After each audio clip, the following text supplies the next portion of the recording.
At the Savoy, Jordan takes Curtis' hand and tells him he won't be going through this alone. He has so many people who love him.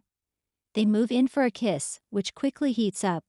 He suggests they get out of there, but she stops him. She admits she's tempted, but this isn't the first time they felt that old spark. She says before this goes any further, they need to know why.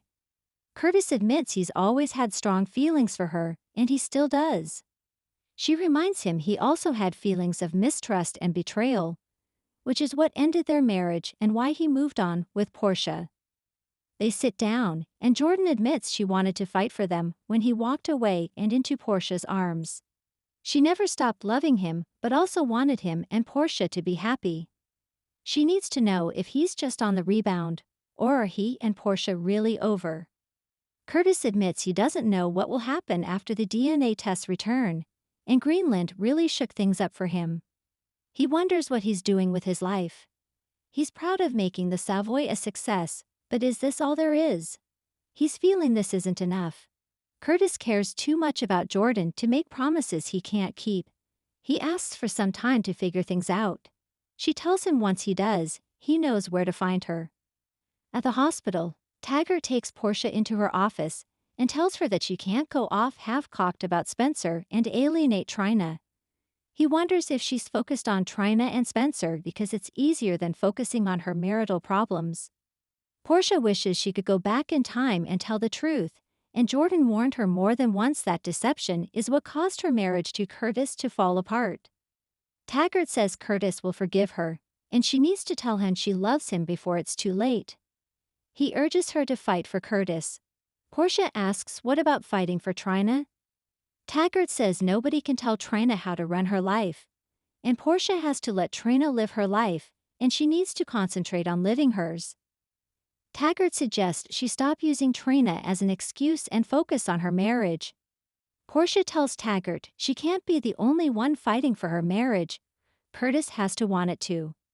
Until then, she's going to make sure she fights for Trina and that she sees Spencer exactly for who he is. In the waiting area, Dante overhears Michael on the phone, talking about keeping Nina away. Dante wonders if this is what Willow wants, or what Michael wants for Willow. Michael says he won't stand in Willow's way if she wants to make room for Nina, but right now she doesn't need Nina intruding. Dante hopes that changes after all. He had Sonny at his wedding. Michael says he and Sonny are in a better place as long as he doesn't lobby for Nina.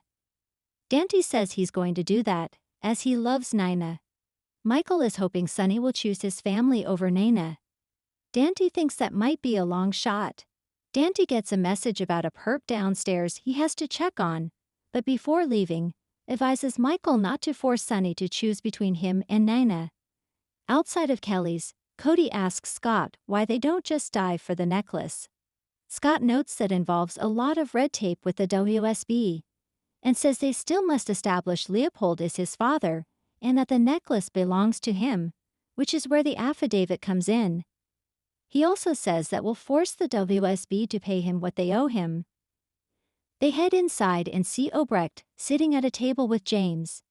Cody walks over to say hello to Obrecht, and she introduces James to Cody.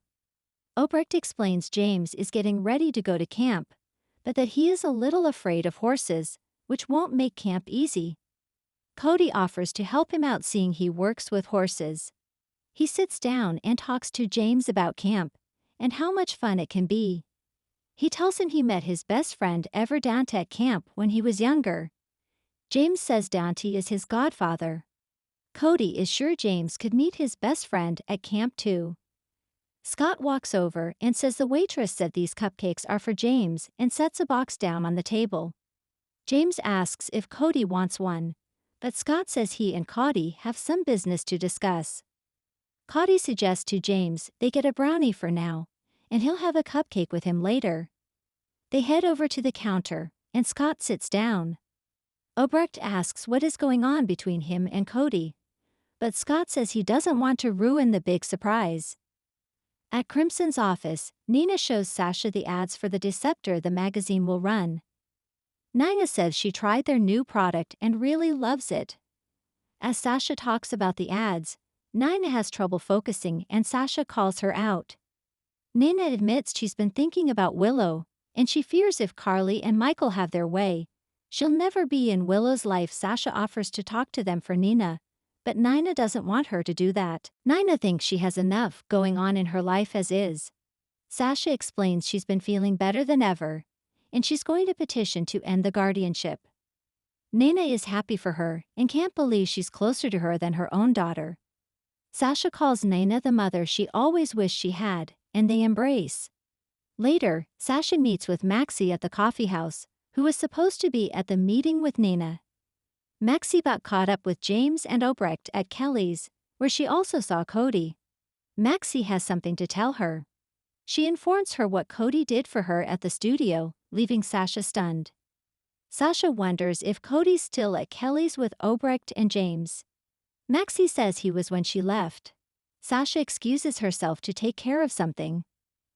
Back at Kelly's, Obrecht and James have to go, so Cody says he'll be in touch so he can come to visit Leo and the horses.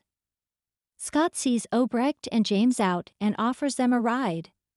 Obrecht accepts begrudgingly, and Scott thinks things are looking up. Meanwhile, Sasha enters and calls out to Cody. Joss comes to see Sonny in his office and asks him to fire Dex. She wants Dex to be free to live his own life and make his own choices. Sonny thinks Dex should ask him himself if that's what he wants instead of sending her.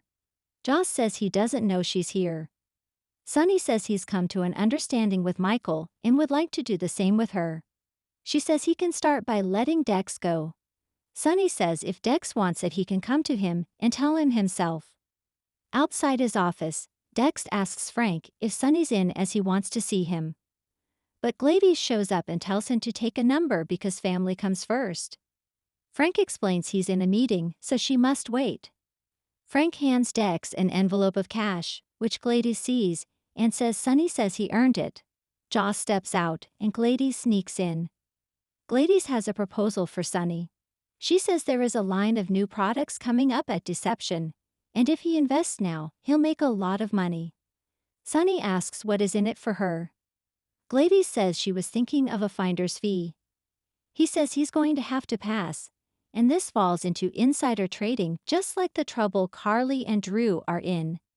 Meanwhile, Dex asks Joss why she's here. Joss tells him, not here, and they step out.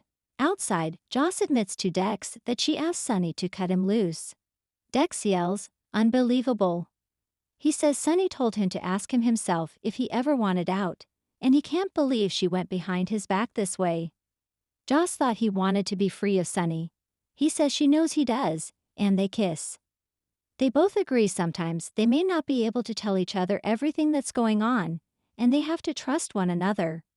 She says she has to go, and he asks where she's off to. She says, trust me. After turning Gladys down, Sonny heads out but tells Frank to get his cousin a big box of biscotti. Gladys asks Frank what that fat envelope he gave Dex was about. He says she knows better than to ask questions like that. Gladys slips out and calls Selena with something she might find more valuable than the money she owes her.